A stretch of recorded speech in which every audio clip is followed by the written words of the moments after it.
Oh no, Brainerd, looks like your oven's broken, and all you have left in the fridge is that package of uncooked chicken breast. Oh well, food is food, right? Might as well throw a little hot sauce on that thing and dig in. Who wants to take time to cook chicken anyways? Except no, stop right there. This is absolutely mind-numbingly, stomach-churningly bad. There's a reason we cook our meats, Brainerd. In fact, humans have been doing it for quite some time now. So why don't you pause on your feast for just a second? Let's take you through exactly what happens when you eat raw poultry and why human beings started cooking meat in the first place. And also talk about some rare occasions when it is actually okay to eat raw chicken. If you've ever wondered when exactly humans started cooking their food, you're not alone. This is still one of the most hotly debated topics in the archaeological world. One of the reasons it's so particularly hard to pin down a date is because it's also incredibly hard to say when humans started making fire. There is fossil evidence that shows our distant ancestors, Homo erectus, used fire about 1.6 million years ago. The problem is there's no way to know if it was natural fire or fire that Homo erectus made. One of the big busters of the theory that we started using fire at this time is when the Homo erectus moved out of Africa about 1 million years ago, they didn't bring fire with them.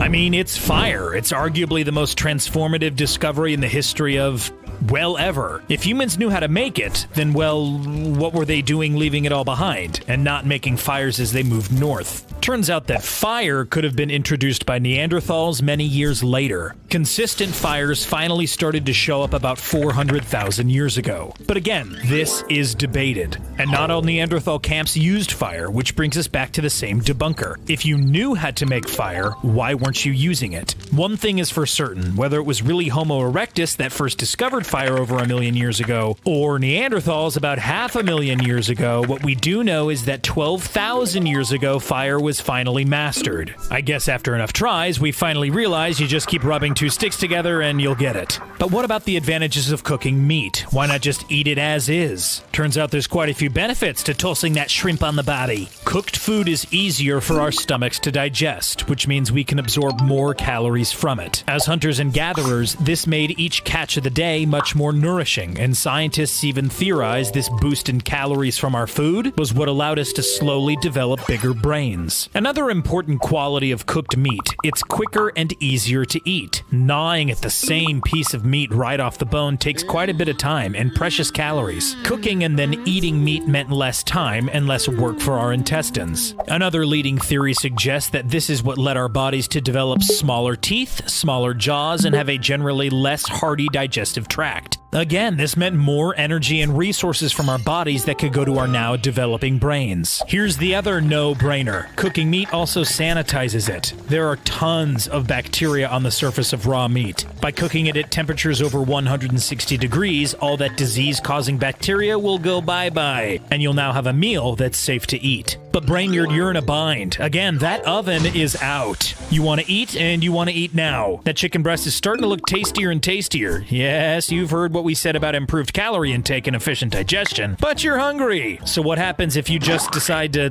wolf down that chicken raw? Well, the truth is, not every time you eat raw meat, you get sick. Again, we don't recommend this at all, but it wouldn't kill you. But hold on, there's no reason to bite in. There's some other pretty serious consequences to eating raw chicken, and you better know what they are before you decide to brave them. It's very possible that you would get food poisoning from eating that raw chicken breast. The actual raw meat, as well as all of its juices, can contain Campylobacter bacteria, or sometimes Salmonella and Clostridium perfringens. If you get these in you can bet you won't be feeling too good. Stomach cramps, nausea, and diarrhea would be at your very near future. And here's the thing, you may not experience the effects right away. Salmonella can move fast in as little as 6 hours, but it's not unheard of for the Campylobacter bacteria to take 6 days before symptoms show up. By then, you might not even remember that you ate raw meat, huh? What's this? You decided not to take my advice, Brainerd? You're gonna go forth with eating that raw chicken? Oh no. Please, no. And he's done it. He did it. Great. So what's the plan now? You've eaten the raw meat. And as time goes on, now you're seeing the symptoms, and it's starting to look like you won't get away scot-free with this one.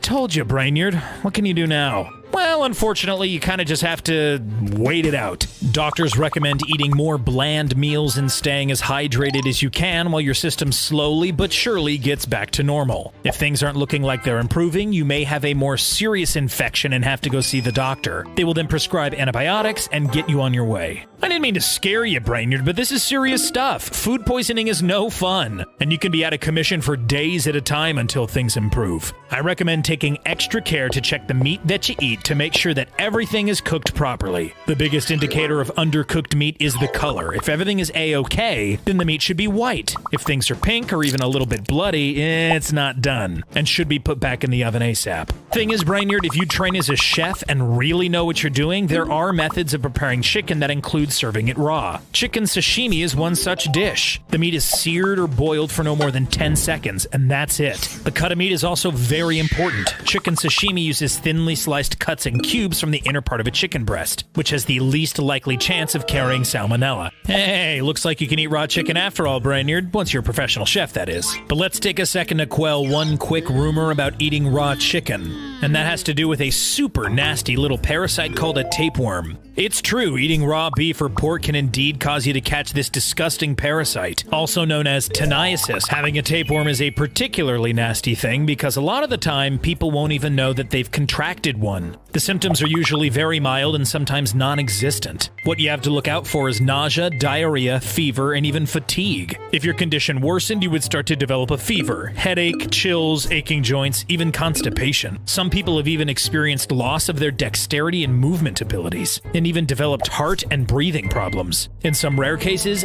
death can even occur. But here's the good news. These little menaces do not reside in poultry. So if there's one thing you don't need to worry about when eating raw chicken, it's a tapeworm. I guess that's some good news, huh, Brainerd? So what can you take away from all this? Eating raw chicken is a terrible idea. I'd say that if you have a choice to do it, or don't when your oven is out, I'd say it's a hard don't. All that bacteria is really something to look out for. There's a reason we cook our foods. It makes them easier to digest, rids them of those potentially nasty diseases that may be lurking on the surface of the meat, and most importantly of all, it makes them taste so much better. If you really are wanting to try raw chicken for science, then I say have a professional chef prepare some chicken sashimi. And if your oven is out, then may that be a lesson to you, Brainerd. Always have some non-perishables on hand, things that you can actually eat without cooking.